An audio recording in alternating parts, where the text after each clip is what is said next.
dishes together.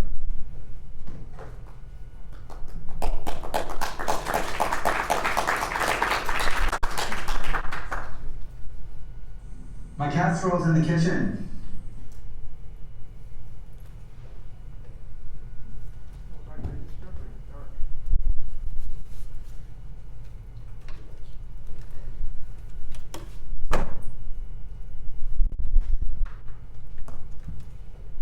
Hello? David! I can't forget that.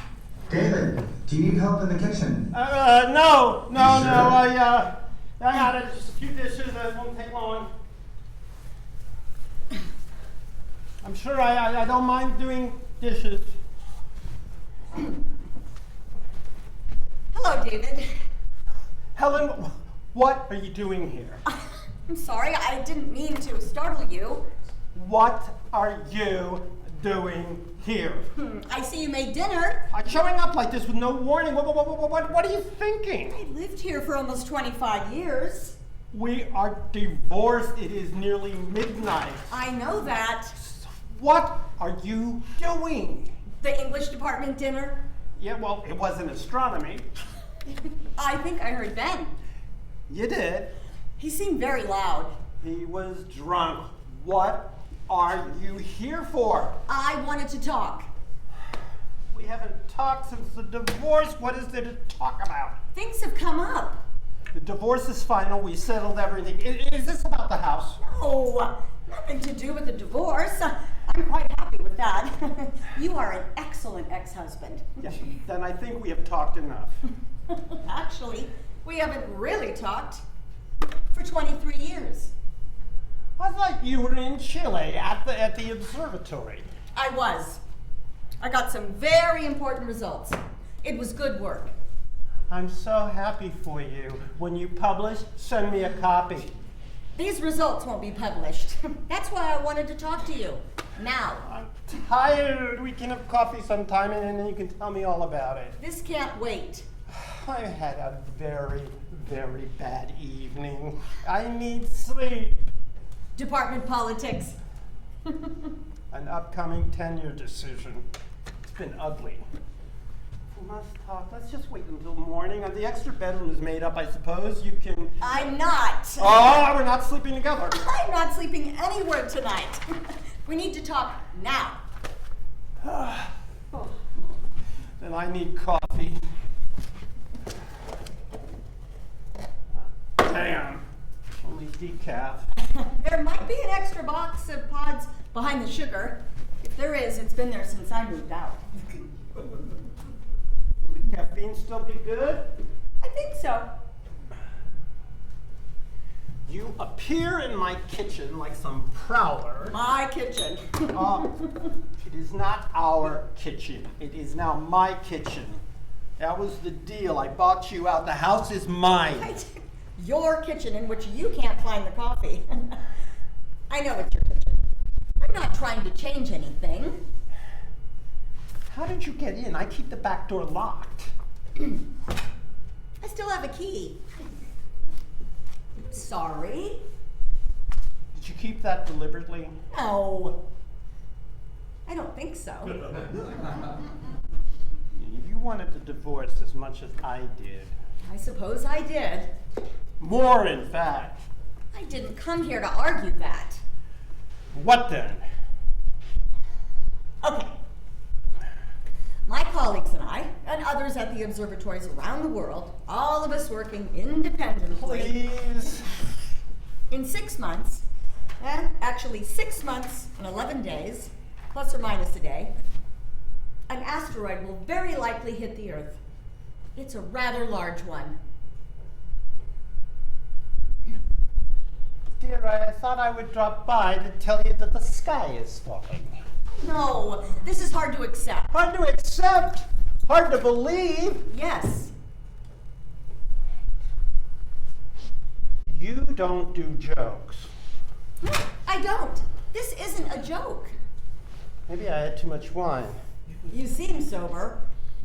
You weren't hallucinating. You said very likely, so it might miss? Of course it might miss.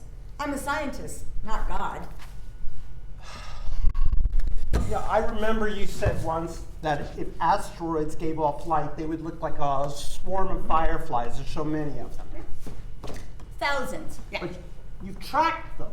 Many, not all. You've often said that impacts are very rare. That this one will miss, that one will burn up in the atmosphere. I also told you about the one that flattened 2,000 square kilometers of trees in Siberia in 1908. It was a very small object. And I remember you said we would usually know years before one hit. Usually. So why are you telling me this? This one is different. It isn't part of our solar system. It's an interstellar asteroid from some system light years away, maybe traveling toward us for millions of years at speed much greater than we could ever imagine. It literally appeared out of nowhere. We'll never know its origin. Its home system might not exist any longer. An anonymous rock thrown at us by a world that doesn't even know it will destroy us? Yes, to put it poetically.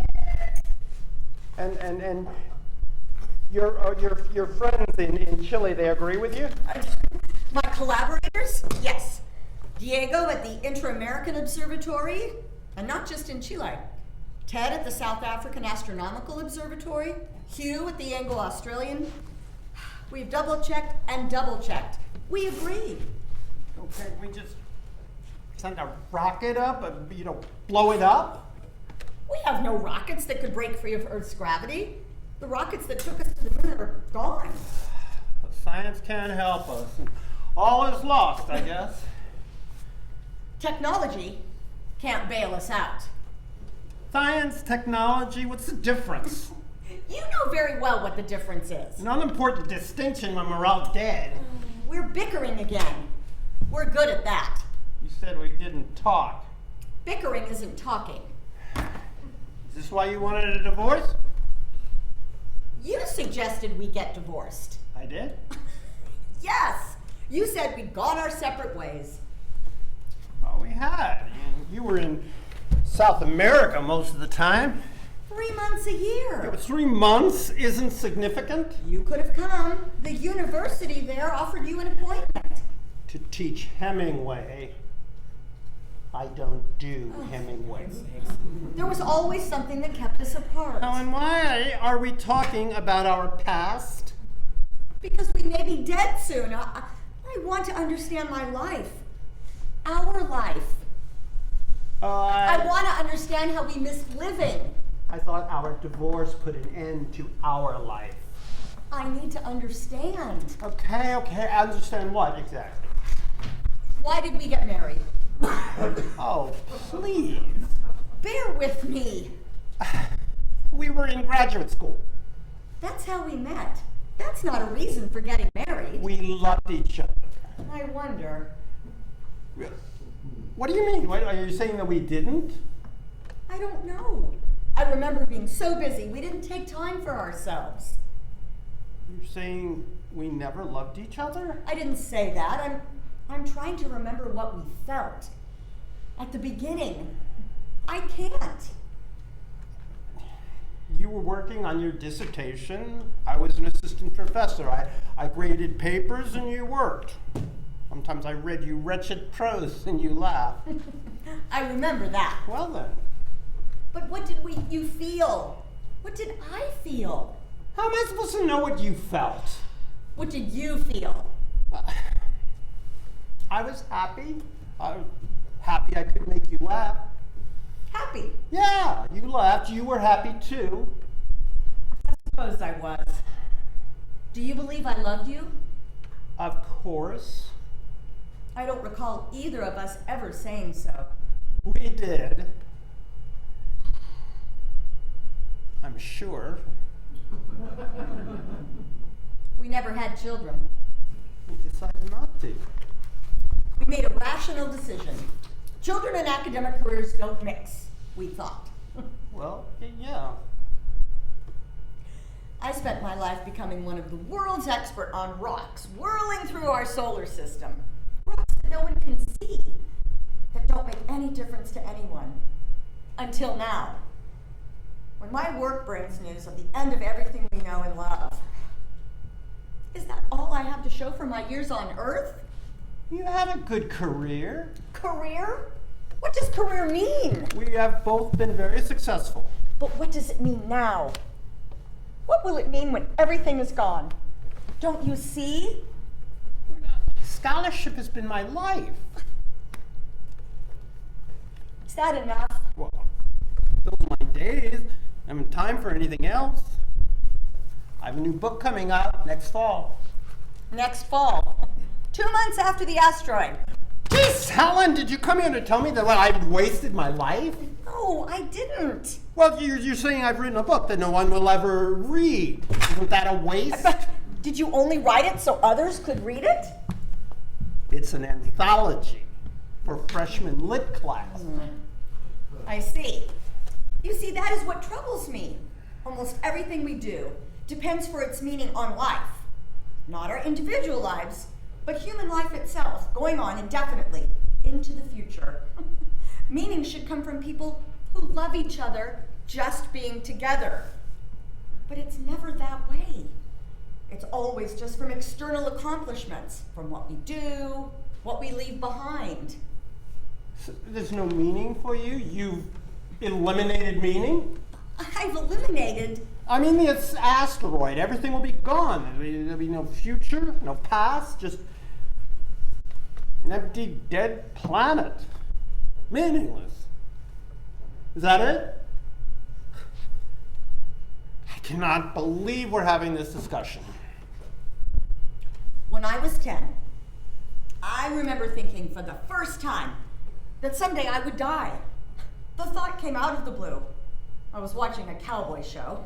The good guy was shooting at the bad guys, and I suddenly realized that death doesn't only happen to others. Someday it would happen to me.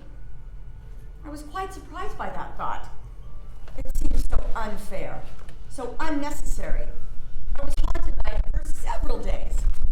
Then it passed.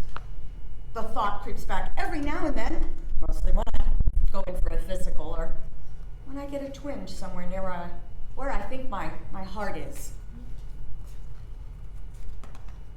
The strange thing is, I'm not having that awful awareness of mortality right now, even as we talk about it.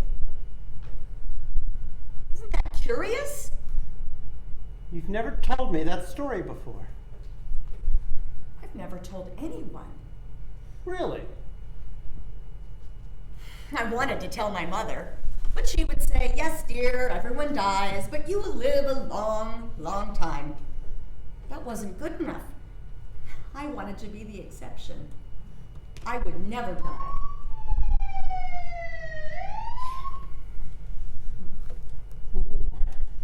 When will we know for sure? 2, maybe 3 weeks before impact, we should know one way or the other. Will you see it coming, like hurtling down out of the sky? Briefly, if at all. How much pain?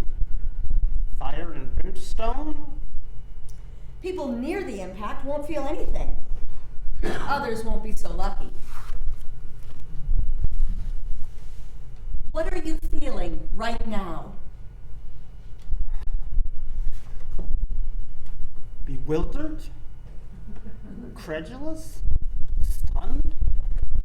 That's why I came here, to find out how this would affect you. Why? Why do you want to know that? How can that even matter now? Tell me how you feel first. Assuming that you're right. Please.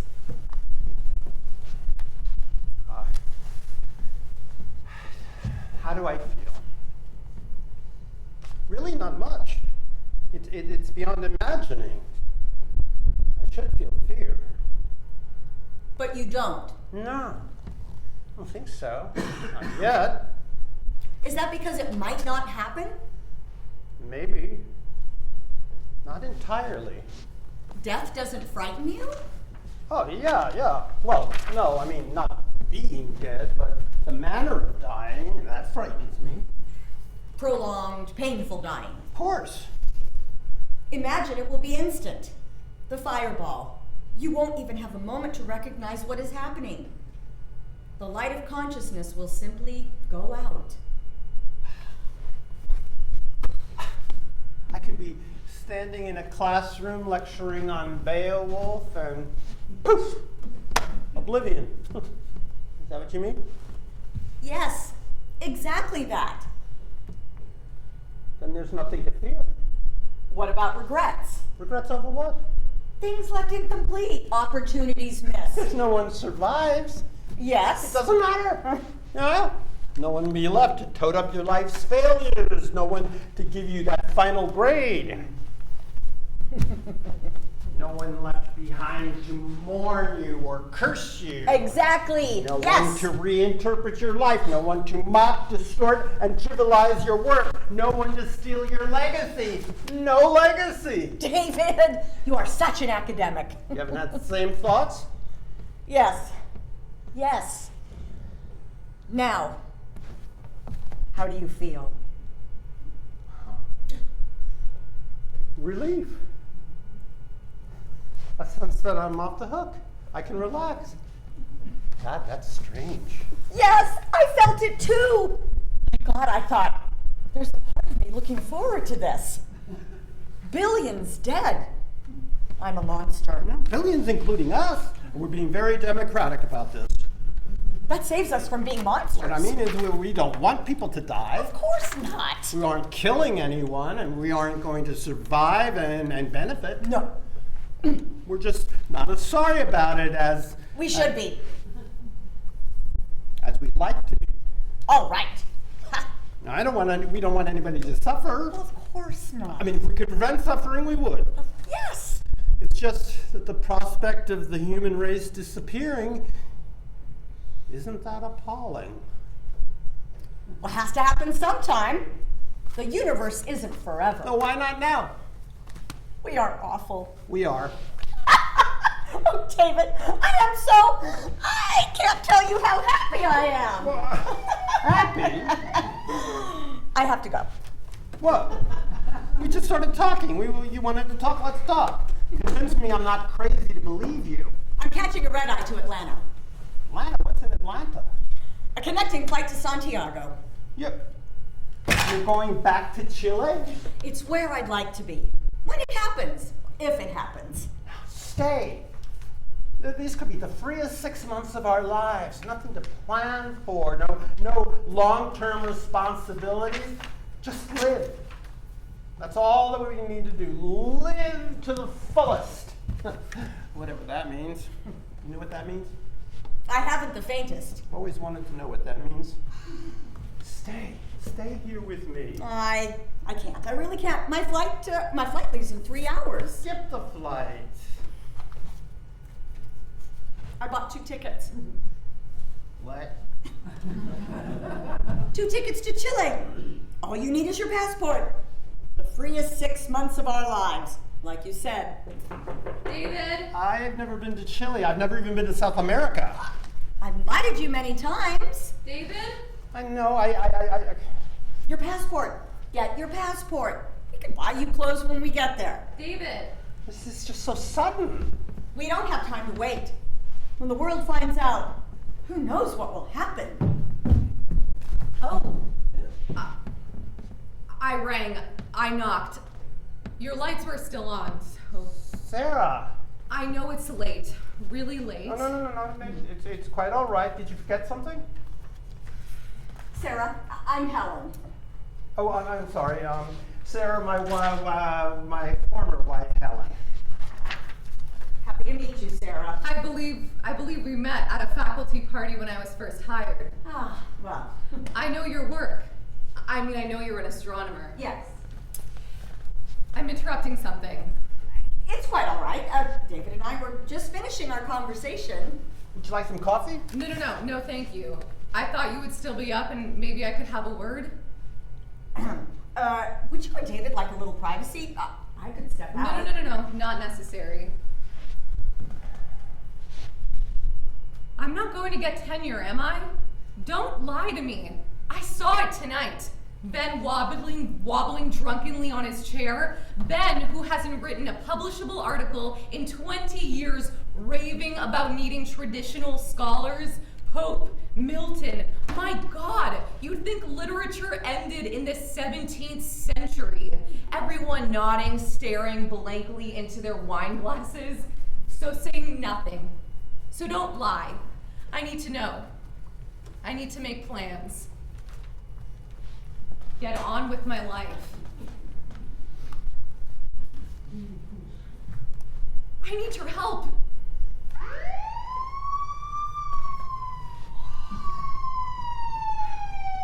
That siren, is that police or a fire? There were several during dinner tonight. They were? I apologize, Professor. Helen, call me Helen. Sarah, I'm not on your committee. Don't. David, don't. You're the department chair. You know where this is headed. Sorry, Sarah. You're saying you have no influence? You can't do anything? This is my career at stake. Come on, you know I've done good work. The articles, you've read them. We discussed my ideas. You helped me get into the right journals. I've been cited 3 times. Next spring, I'm giving a paper at the MLA conference. Your work has been good. Oh, it's good, but not good enough for tenure. Is that what you're saying? No, I'm not. I'm not writing about fucking Milton. No. Might be easier for you if I left the department. No, not at all. You do believe I should get tenure? Yes. You want me to get tenure? Yes. Ben and the others, they're wrong. You agree they're wrong. They've made a different judgment. A judgment based on what?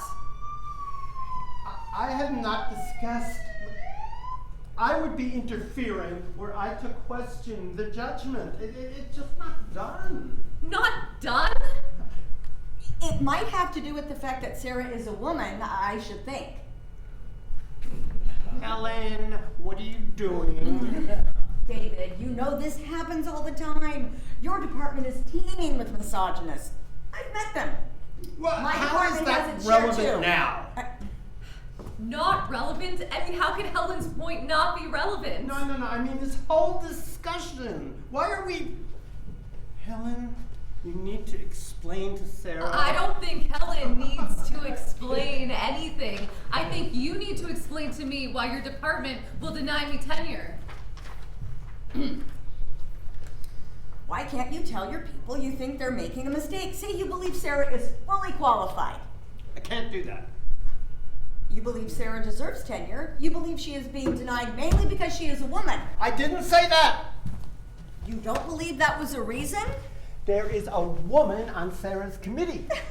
A woman on her committee guarantees against discrimination? I don't think that there is time. Send an email tonight. Under the circumstances. What circumstances?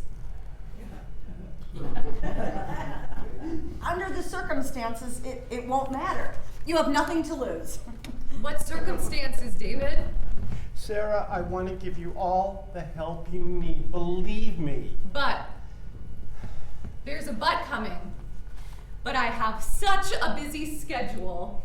But I have so many more urgent responsibilities. But I'm flying to London next week. Well, as a matter of fact, I may be out of town next week. Okay, we can meet tomorrow. Later today.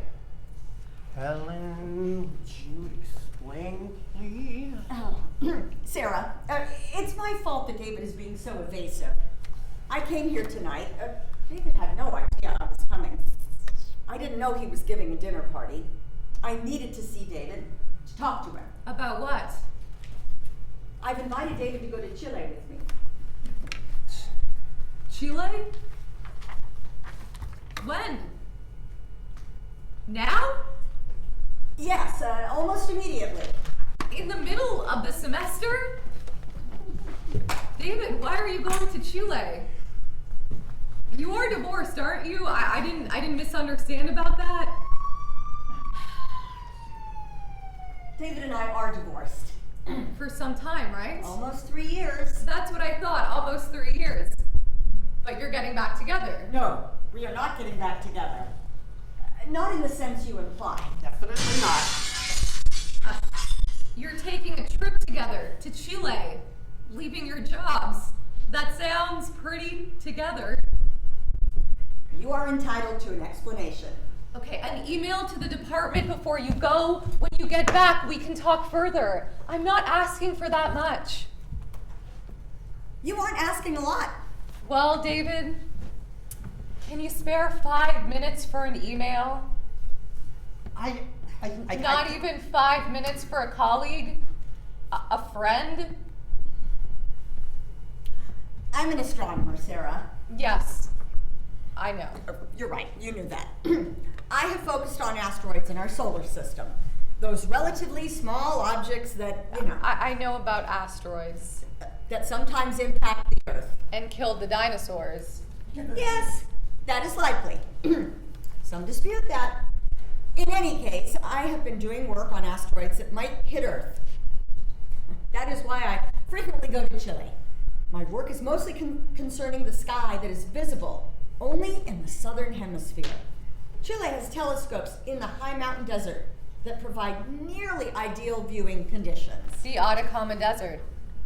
Yes, that's right. So, my colleagues and I discovered an asteroid that is on a collision course with Earth.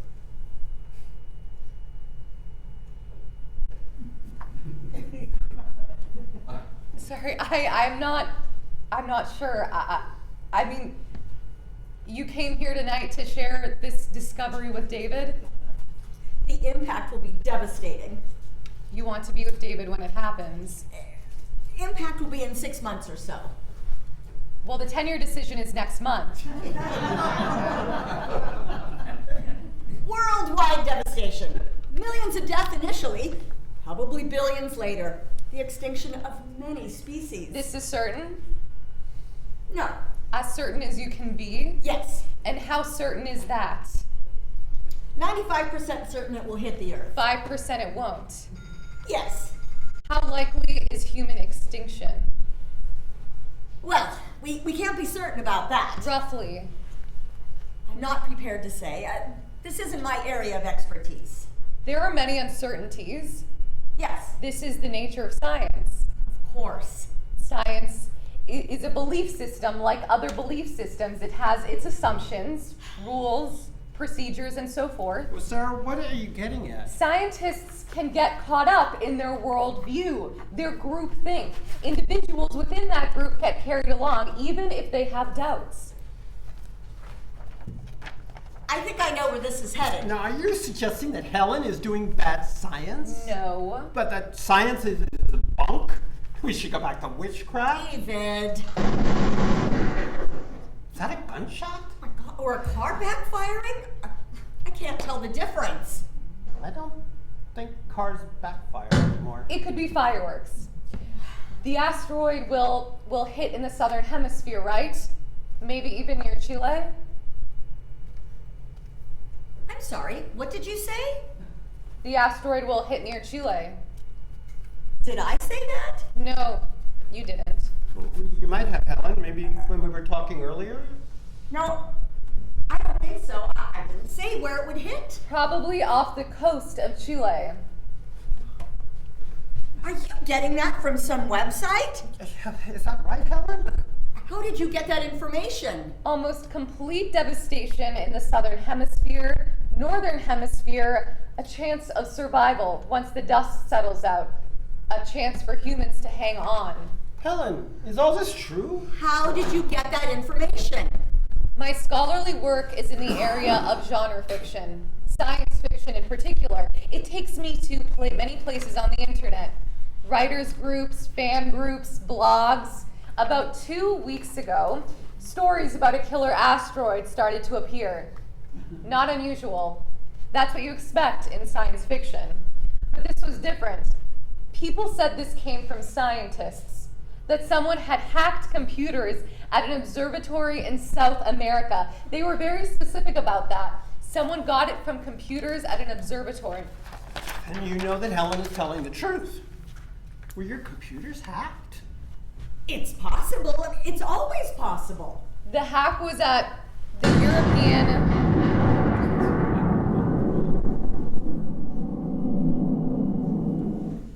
European Southern Observatory. That wasn't fireworks. Did you work at the European Southern Observatory?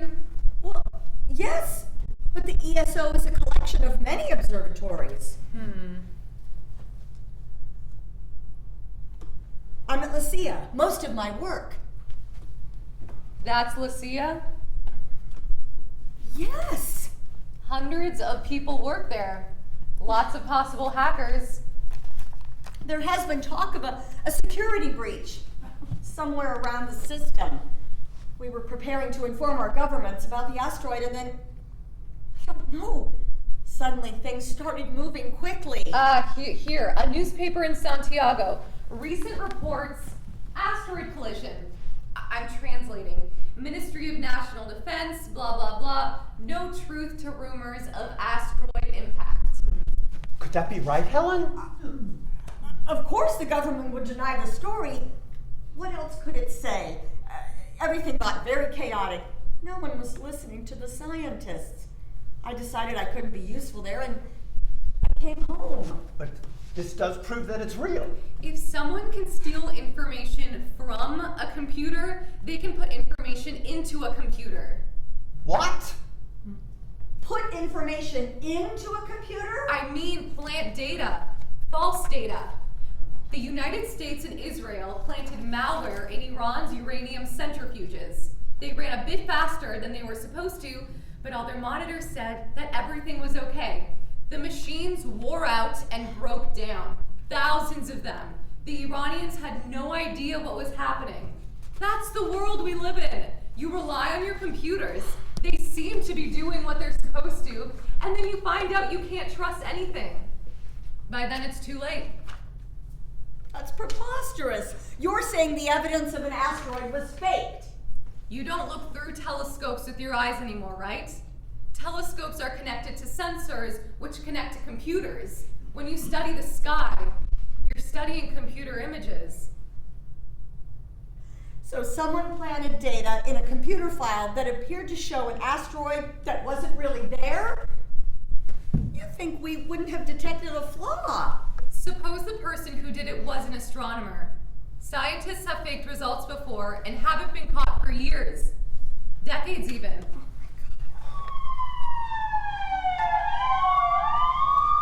Sarah, I think it's time for you to leave. No, David, wait. Are you accusing me of scientific fraud? No. My colleagues then? No. Then what?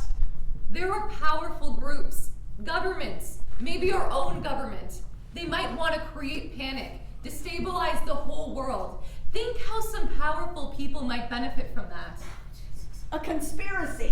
This is insane, Sarah. Not a conspiracy of hundreds or even dozens, a small group, a handful of individuals within a government, a corporation. You believe this? It is very possible. Do you believe the moon landing was faked? Of course not. You trust scientists about the moon landing, but not about asteroids? I don't need to trust scientists. I knew the Russians could figure out where radio signals were coming from. If they weren't coming from the moon, they would want to embarrass the United States. Today, with virtual reality, artificial intelligence, viruses, worms, bots, how can anyone know what's real and what isn't? I can't believe anyone would take seriously a fake apocalypse.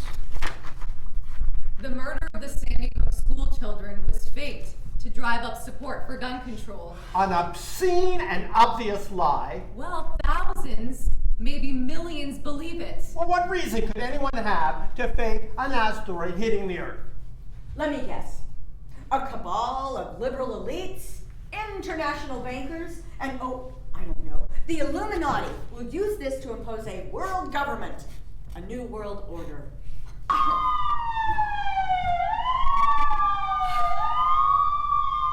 I've been keeping a list of favorite suspects. George Soros, Obama, Hillary, of course, and Queen Elizabeth II. Queen Elizabeth? When she's not busy running the world heroin trade. Well, what do you believe? Do you believe that Helen is right or not? What difference does it make what I believe? What anyone believes now? I want to know. I want to know if you're on the side of reason. Reason. Stop, both of you. It's very late, and there are sirens every few minutes.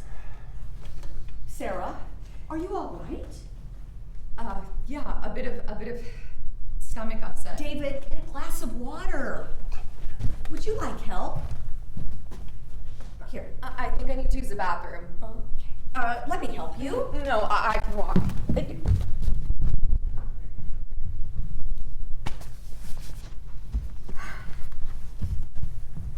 What do you suppose is wrong? I have no idea. That was so sudden. One of those 24-hour flu bugs, maybe. Or something she ate. Oh, I don't think so. Everything I served, it was hot and well cooked. I'm not suggesting there was anything wrong with your cooking. She didn't drink. I noticed that because that's unusual. She usually drinks Semillon. Almost no one drinks Semillon. I drink Semillon. You know that. Of course I know that. That's why I had some on hand in the first place. She's very surprised. Lucky for Sarah. I only mention it to make the point that she wasn't drinking. Everyone else was drinking too much. Sarah did not have a drop. Should you go check on her? I think she wants her privacy.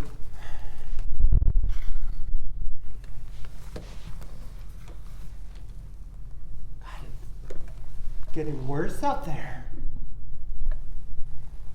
What are people doing? David, not now. Some TV preacher says the asteroid is punishment for letting transgender kids use the bathrooms they want. War.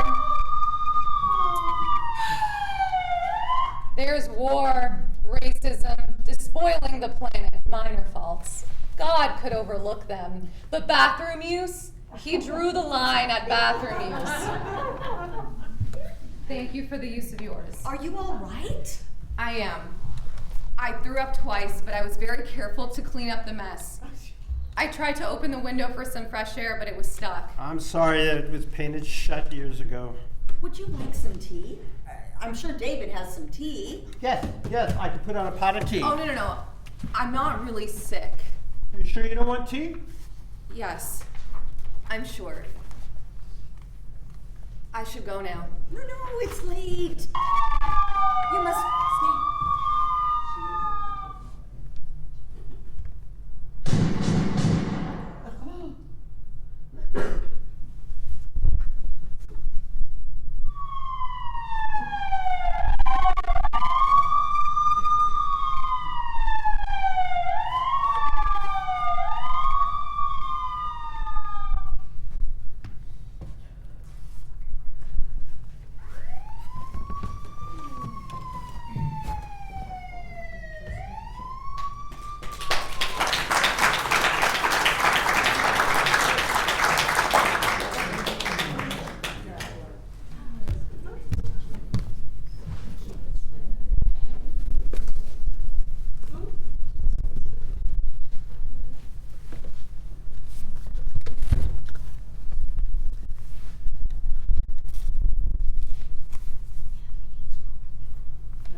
My junior year in high school, I suspected I might not ever win a Nobel Peace Prize in physics. The math, I barely kept up.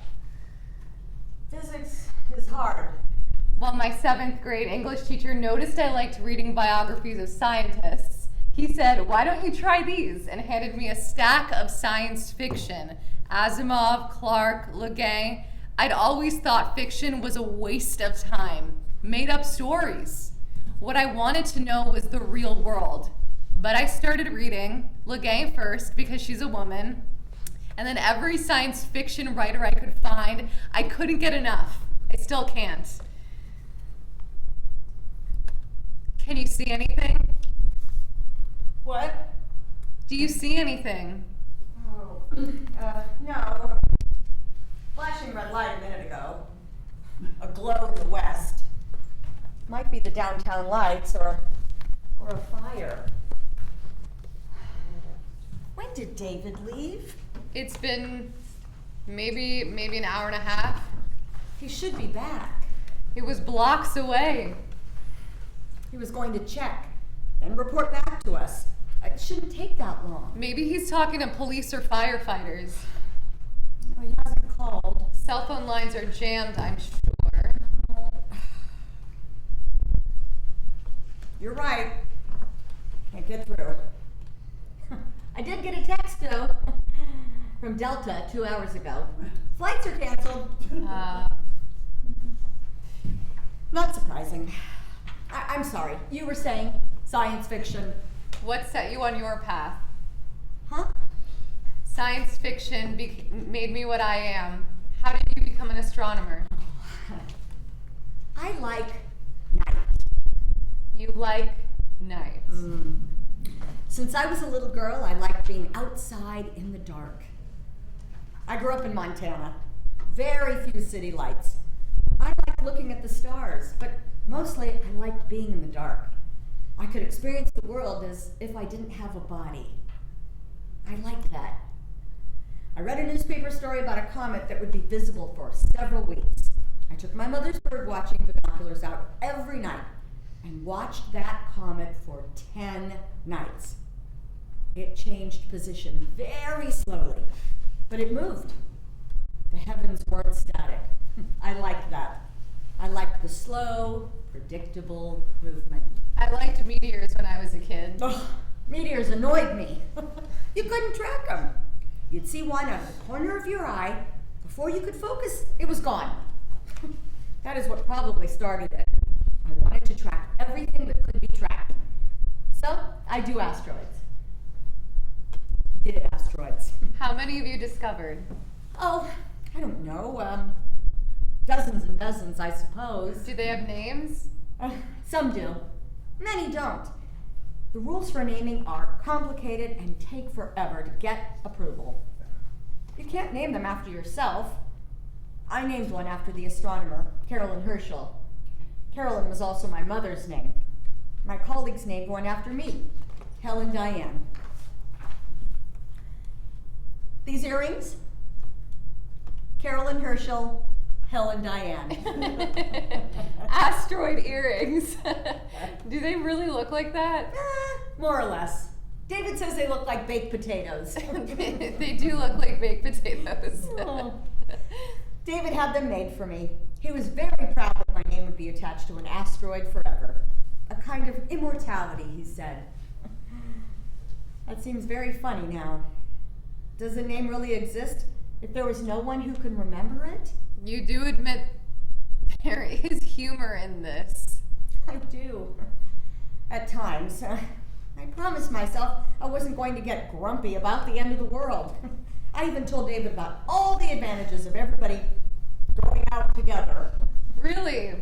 Such as? Oh, no, I shouldn't. Evolution does a reset. A better planet next run. No, but I'd rather not say. It only seemed funny because David and I have lived our lives. We don't have anything important to lose. Unlike you. Because I'm young. Yes, among other things. I won't get tenure. I won't finish my science fiction novel. I suspect there is something else. You don't think it was something I ate or a flu bug? No. You're right. I'm pregnant. If the asteroid hits in 6 months, I'll be 8 months pregnant. I'll be waddling around like a duck. What are the chances I'll be able to find a functioning hospital? It will be difficult. Difficult. More likely impossible. Extremely difficult. In the southern hemisphere, I would die instantly. A quick end, no hard decisions. If I were in Chile, for example, right? That's your view? Yes, if you were in the southern hemisphere, Chile in particular. Where you wanted to take David. Yes. I should get an abortion while I can still find a doctor to do one. My baby won't suffer and I'll have a better chance of surviving. A kind of mercy killing. Maybe I'll kill myself. A double mercy killing. That's what you wanted, isn't it? You and David?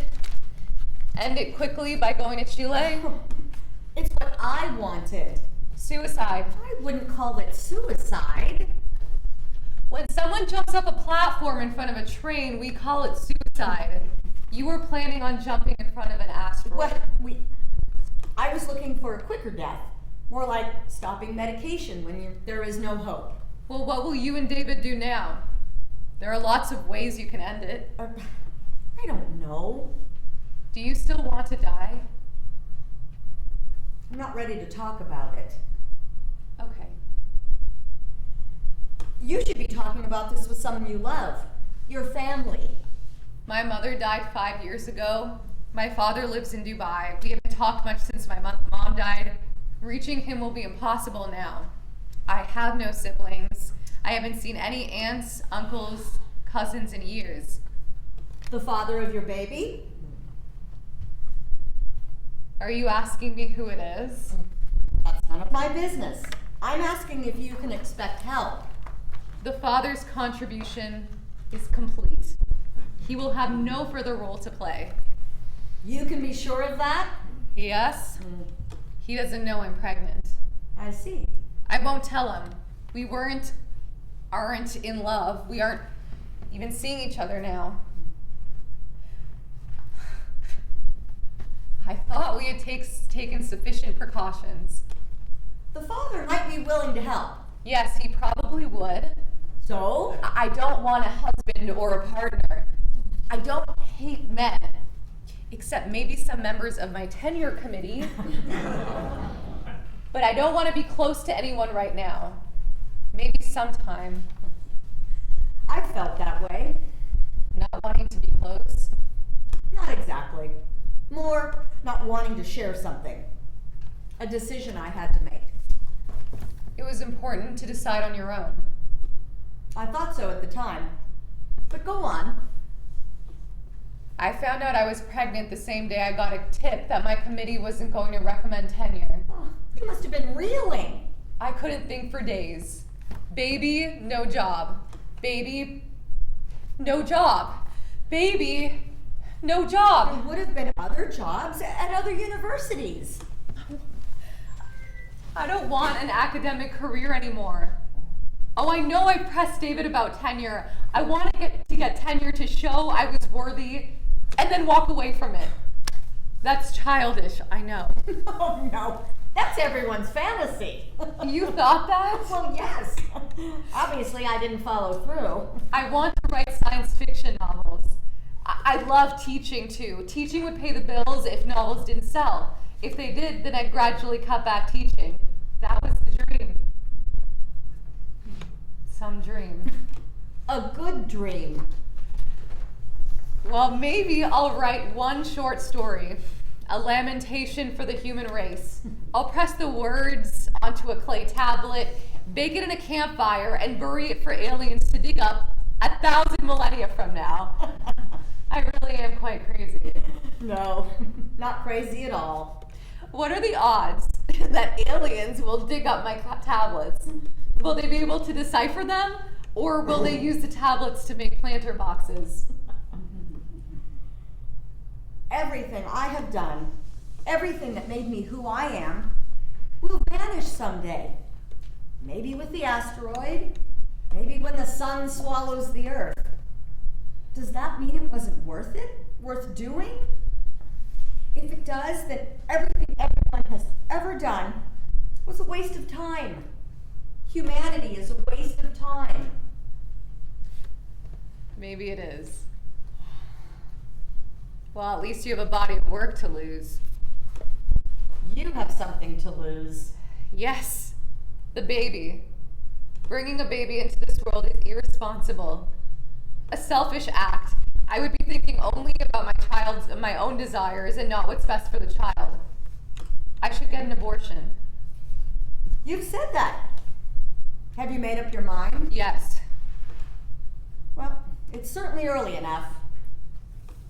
I mean, you weren't too far along. Well, you agree then abortion would be a good idea. My view is not important. But it would be the sensible thing to do under the circumstances.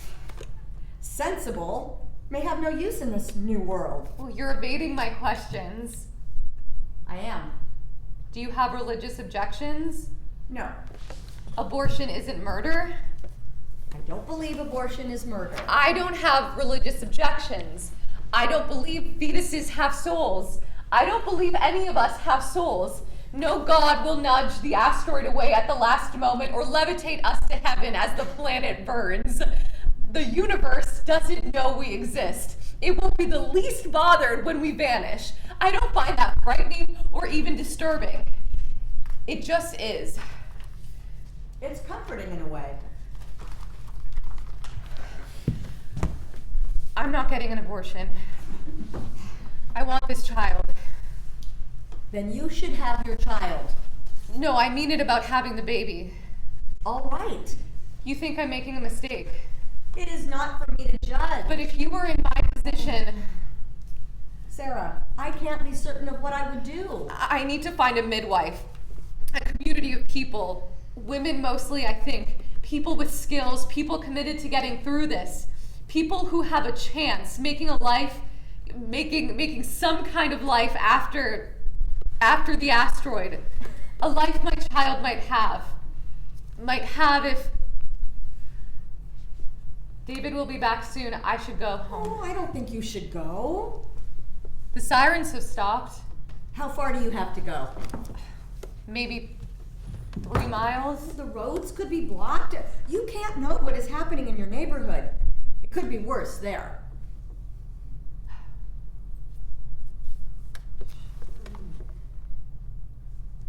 Nothing? No signal. There's a spare bedroom that's always made up. It'll be morning soon, but you can get a few hours of sleep. We can figure out what to do then. David wouldn't want me here. David will be fine with it. I'll wait up for him. What about you? Oh, I'm sleeping on the couch in the living room, regardless of when David gets home. Come. Take your time. I'm a bit dizzy. Be right here. I shouldn't be staying. Of course you should. I'll just lie down for a bit.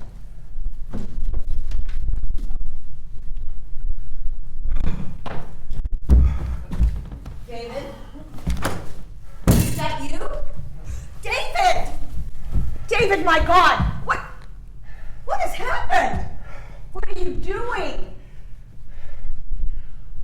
I'm Santa. With the world ending soon, I thought I'd make my rounds early. David! Fuck you! What? Fuck you! Where have you been? What do you mean leaving us here? You were going to check on the explosion and come back as soon as you found out. It's been hours. Is Sarah still here? Yes, Sarah is here in the spare bedroom. Sleeping, I hope. For the rest of the night? David, it's 5 in the morning. 5? Yes, 5. What happened to your head? Someone hit me. You were attacked? Did you tell the police? There's no police. I didn't see a one. Why would someone hit you? I don't know. Standing in front of the drugstore on Cherry and all the glass in the front was shattered. Why were you standing in front of a drugstore? Did you find out what happened to the electricity? No, wait. That's 2 different things. The lights, the drugstore. Okay. They aren't any. All right. Take it slowly. The lights going out. Start with that. The substation down by the Safeway, someone ran a truck into it, a tanker truck, probably loaded with gasoline because it exploded. That's what we heard. That's why the lights went out. The whole substation burned black. The driver, I think that there was a body in the cab. He was either trapped or maybe he wanted to die. God. No police, no fire trucks, just people staring at the flames. Down the street, there was a commotion in front of the drugstore. Front windows and the glass door were smashed. It was dark inside, but there were flashlights, beams in the back, people moving around in the back where the pharmacy is, looking for drugs, I'm sure. And I felt a thump. Next thing I knew, I was lying on the floor just inside the store, bleeding on a pile of glass. People were gone. There was a large flashlight right next to me with blood on it, probably mine. It still worked, so I found gauze to bandage my head. Took forever to get that package open, bandaged with my teeth, peel off the gauze, get it wrapped around my head. Then I heard someone moaning and groaning or talking on the phone, I don't know. So I couldn't see anything near me. I held the flashlight to look around, head to the other aisles. Nothing. So I decided to follow the sound. Why? Why didn't you get out? I don't know. You weren't thinking clearly. You probably have a concussion. Let me finish. I knew I would need more bandages later, and I thought about the other useful things that are in a drugstore, things that we would need, not just now, but later, next week, next month. Bandages, painkillers, antiseptics, tuna fish even. Yeah, I even had cans of tuna fish. How did you pay for all this? Hey, there's no one there. Did you leave a note? Of course I didn't leave a note. What? You stole all this from the drugstore? I was gathering provisions. It isn't stealing if you say it isn't? If you'd seen the city, how people were acting, breaking into every building, smashing car windows. Sometimes they just destroying, not even bothering to take things that they would need. But you're looting. That's the worst kind of theft. Yes, looting. I am a looter. I'll probably loot again. Loot to stay alive. You're sure that order won't be restored in a few days? Yes. Yeah, asteroid or no asteroid, chaos. That's what we have. Chaos. You seemed pleased. Nonsense. That hit on the head did something to you. Yeah, I have a bloody lump on my head. Besides that, I'm fine. I haven't changed. The world has. what about that man that you heard? You said there was someone else in the store. Yeah. I found him in the aisle, where the painkillers are, lying on the floor. A needle next to him. I assume he shot up something. He was leaning against the shelf I wanted to get to. I yelled at him. I told him I was the police and would arrest him. He just laid there. So I kicked him. You kicked him? Not hard.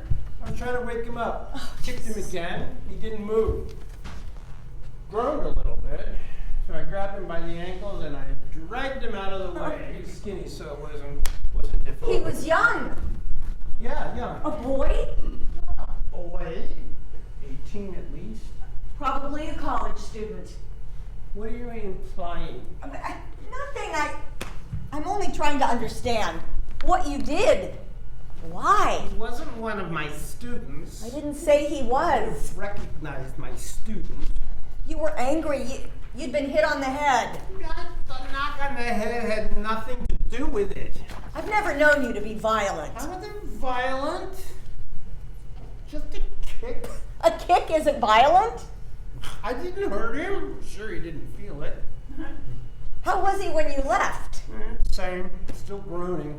The important thing is, I got all these things we need. Tomorrow, I would get more. I don't know what will be left after tonight, though. Most of the essentials food, I don't know, all that'll be gone. Thank you for all this. We'll manage.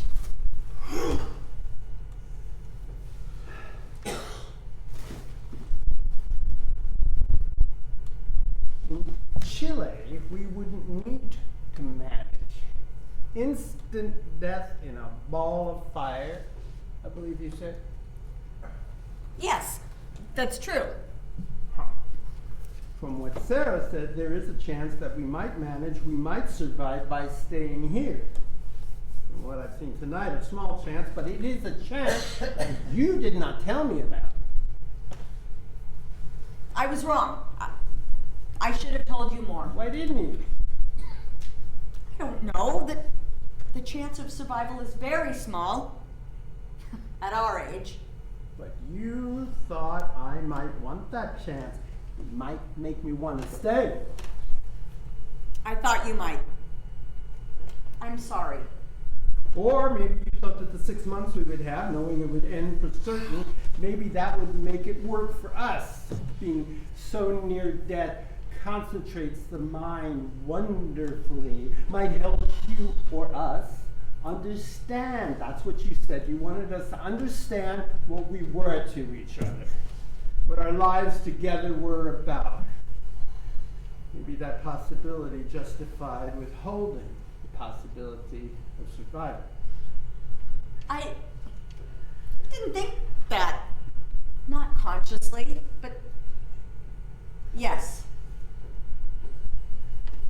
There's no chance we could go now. No. Flight's canceled. Well, we will face our fate where we are. No getting away, no quick death. A quick death wasn't the point. Do you believe any of that stuff about this asteroid being a hoax? No. Not even possible? I mean, it's possible, but I don't believe it. Do you want to die? I'm no expert, but I imagine there's some things in his bag that will end it quickly. I am not planning my death. So, here we are. Two of us. And Sarah. Sarah's here? She's upstairs sleeping. Oh, right, you said that. So, what do we do now? Go our separate ways? We need to talk to Sarah. Streets are impassable. Sarah's car has a smashed windshield. God.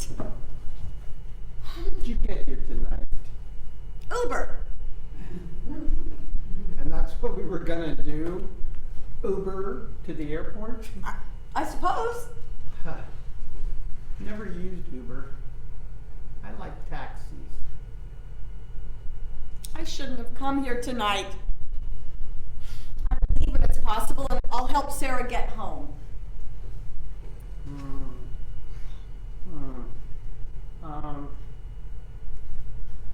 Do you remember I had a vasectomy about 25 years ago? Of course. You agreed it would be the best for us. I remember the discussion. So, Sarah not drinking, throwing up. Pregnant, you're thinking. I want to be clear, No need to spell it out. I haven't had vasectomy reversal surgery. Please, David. Sarah and I are not lovers. It isn't my We are business. friends. Just friends. Tonight, Sarah walked in through your front door. Sarah had to have a key, as I needed a key. Yes, that's correct. Friends don't usually have keys to one's house, unless you ask them to water houseplants when you're gone. You know I don't have any houseplants. Oh, yes, that's right. I will admit, Sarah did not have a key to perform household chores. Enough. I'm exhausted. You have a concussion, and The world is falling apart. And it's nearly dawn. I do not have a concussion. It is just a bump. Oh! Oh! Ah. Sarah, are you all right? Did you sleep? No, I couldn't. Okay. I couldn't turn my brain off. David! What happened to you? Sit. You need to rest. And something to drink. David, do you have orange juice? Yeah, I think so. It's in the back. Been there for a while.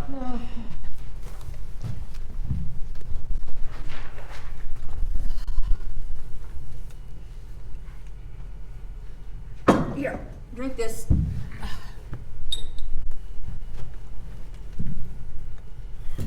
Better? Yes. What happened to you? I got hit on the head. It is not serious. It'll be fine. Something fell on you? No, someone hit me. You were attacked? Yes. People are fighting, throwing things, smashing glass, starting fires. Do you think there will be class on Monday? No. When? I don't know. Maybe never. So my tenure committee won't be taking the final vote? It certainly won't. I won! You've been shopping. Vandalized drugstore. Does this have something to do with being hit on the head? Indirectly. Lots of bandages and pills, I see. Things we might need in the coming days. Hand sanitizer, toothpaste, canned baked beans, toilet paper. It's a bit random. You can't be selective when you're looting. Bleach, soap, vitamins, pineapple, and tuna fish. Yeah, it's the perfect catastrophe food. Doesn't need cooking. And look, the lid, it's one of those pull tab kinds. You don't even need a can opener. I can open a can now if you like tuna fish for breakfast. No, thank you. The stores are, most of the stores are looted. Food will be difficult to get. I appreciate your offer. I'm gonna stay away from tuna. I'm pregnant.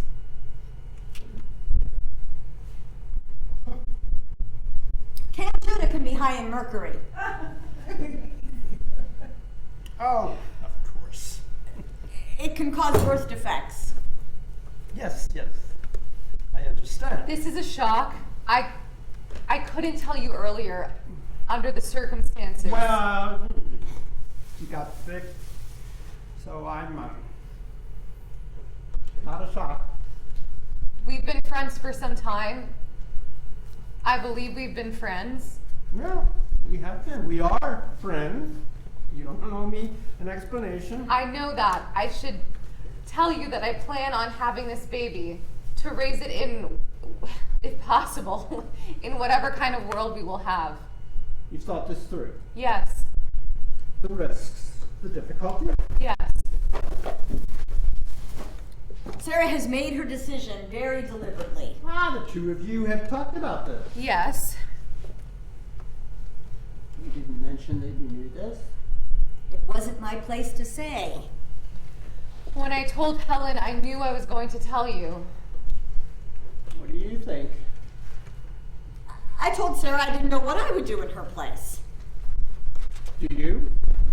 No, I don't know exactly what I'm going to do. Helen let me use your guest bedroom. I'm very grateful for that. Thank you. You're welcome.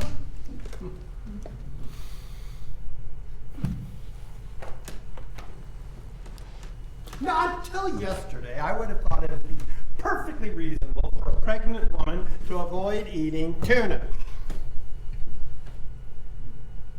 David, you're not lecturing undergrads. I am going to make a simple point, not give a lecture. Make your point, David.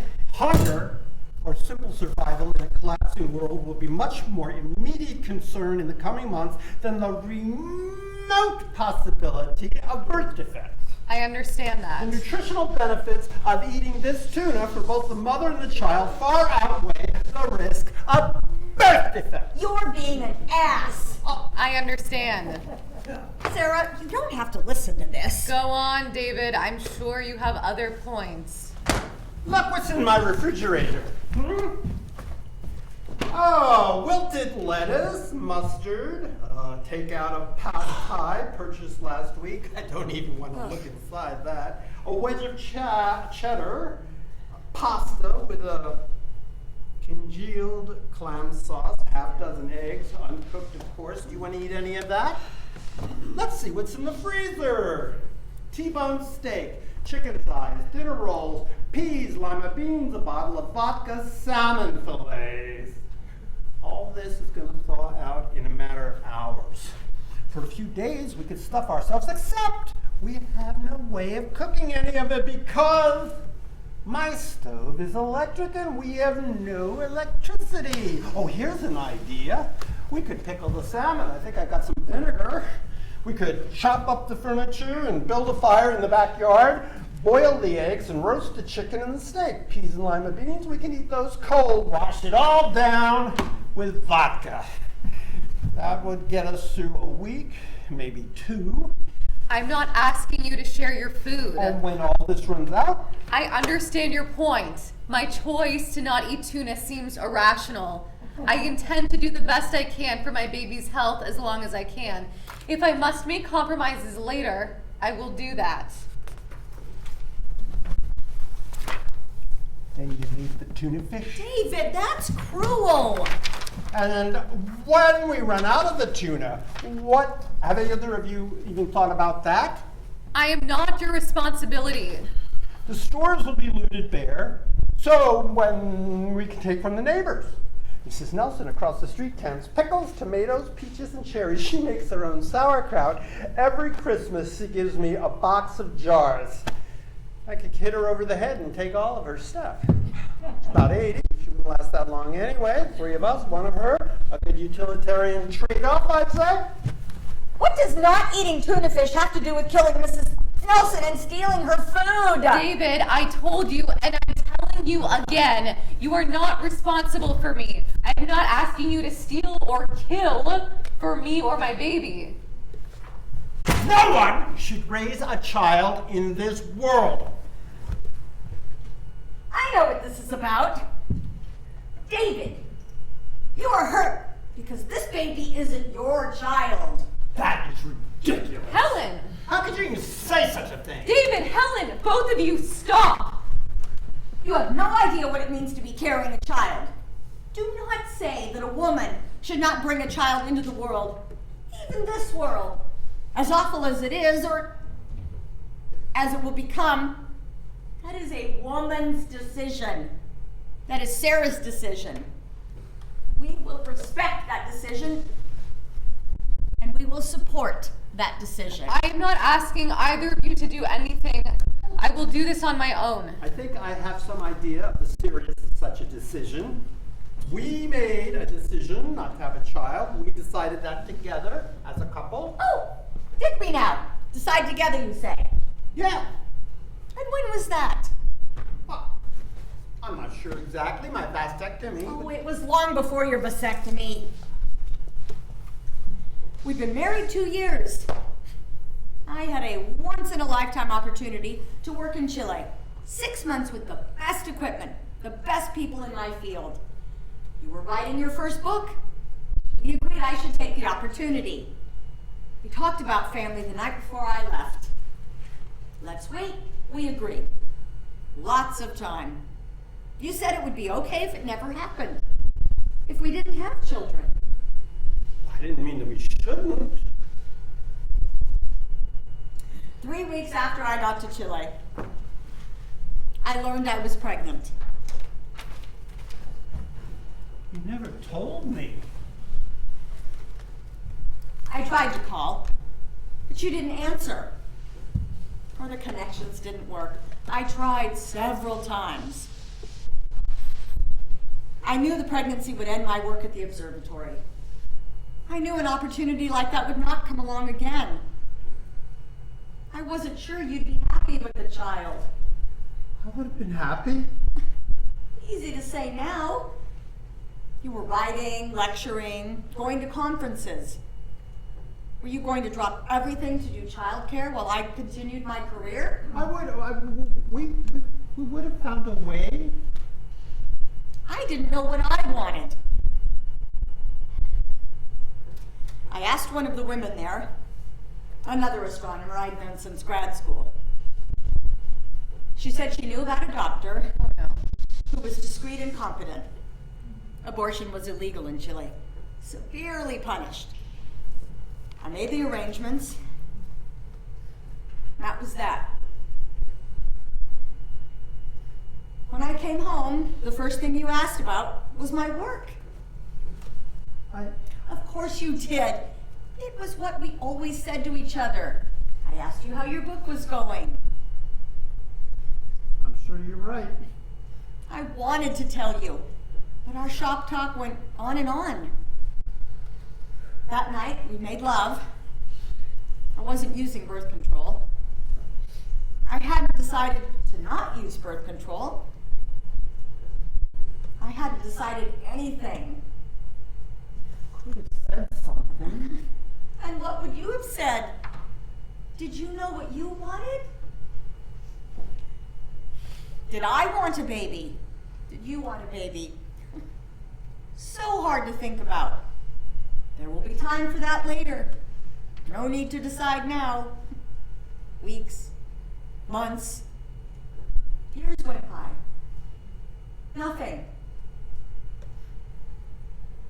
You're right. I should have said something. I should have said something. We went on with our lives. And here we are. Oh! Oh my god, we have electricity! Oh. Okay, let's fill the pots and pans with water and get them boiling. David, you said you have eggs? Yeah, half a dozen. Okay, let's see. We should get the coffee maker going. Okay, I'll get that. Okay, let's see. You mentioned you have frozen peas. They won't take long to heat. Peas and lima beans, yeah. Oh, I hate lima beans. I like lima beans. I'll put a bowl of each in the microwave. Oh, I'm getting a signal. Oh, My phone, I got a connection. Governor declares state of emergency, orders National Guard to secure streets, urges calm, tells people to stay at home until further notice. Vice President says blah, blah, blah. An Indian billionaire claims he has a rocket that will blow up the asteroid. A member of the Indian parliament says the billionaire plans to take his family to Mars. Mexico worries a flood of South American refugees will move north, requests aid from the U.S. Norwegian state liquor stores report a run on aquavit. oh. Oh, No. Not again. Shoot. Well, peas and lima beans are warm. Nothing else. Well, we should eat. Maybe the last warm food we have for a while. Bon appetit. I still have a connection. The White House announced the president and his family boarded Air Force One at Andrews Air Force Base and departed at 4 a.m. Eastern Standard Time. Where to? Probably Russia. It says that? Not exactly. The first family may be headed to Russia, according to White House sources who spoke off the record. Things are looking up. I need to get clean. We should change that bandage too. I agree. Someone should go check on Miss Nelson. Definitely. Soon. Today. Sarah, there should be a clean towel Ow! in the kitchen next to the sink. I need to make you look less scary before you see Mrs. Nelson. I'm not gonna steal her canned goods. I didn't say. I'll kill her. Of course you won't. Of course. I wondered for a moment. For a moment. I'm only concerned you might not be up to it. I am. I'll come with you. Okay. We should invite Mrs. Nelson to join us. Yes, yes. What do you think, Sarah? No, it's not for me to say. Your car isn't drivable. The streets are littered with debris. You need to stay. We're a sorry bunch. Not much hope for us. Almost none. On our own, no chance. If we stay together, Still, but maybe. maybe. Yes, maybe.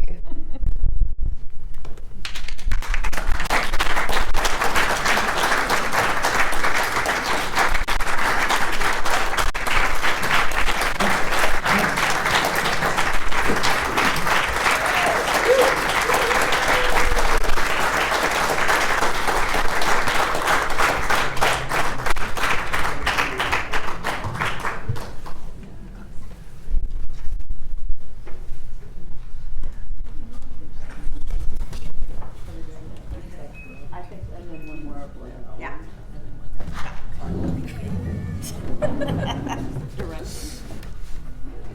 If you'll join us now, we're going to have Thomas Pierce, our playwright, on stage too.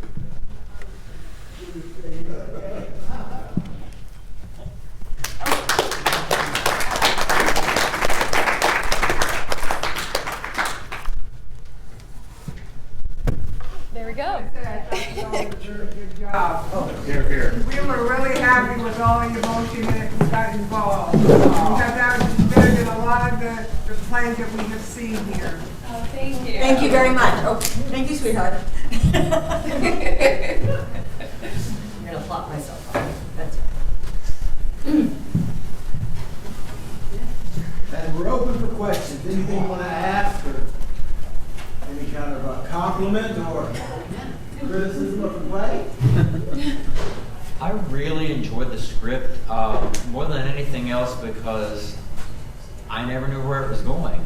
It really, I was like, wow, every few minutes, oh, that's new. I didn't see that coming. And that was really refreshing to not know where this is going or what kind of twists and turns it was going to take. So I really appreciated that. And that's from a playwright. Really? Well, thank you for that. I have a question. Well, what inspired you to write this play? Well, I think it's in my bio that I taught philosophy for years, and so I've had an interest in questions about what makes life worth living. And it occurred to me that for the first time in history, human beings could know pretty much to the day at least, maybe even the hour, when we'll all die. Every one of us, or at least almost all of us. And that takes away a lot of what makes life worthwhile. There are a lot of things that we do, not just for ourselves or for even others in the moment, but for the future. And it occurred to me that these would be characters who would struggle with whether this was worth doing, continuing to live, with very little chance. And they're doing the one thing that they think still makes sense, having this child. And so that's the optimistic ending to the play. They're not giving up, even though there's probably one chance in 10,000 that they could survive this. But because they're humans, they can't just roll over and die. Now, there are lots of people who probably would. That's what was going on outside. People getting drunk and carrying on and so forth. And there would be a lot of people who would do that. But that's not interesting. The interesting people are the ones who face it and then decide to go on. Thank you. Well Thank you. Any other questions? Are we all ready to go home? I know I am. But I applaud my cast very much. I agree.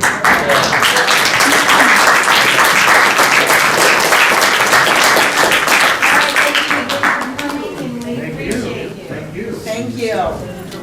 Yes, thank you for coming in.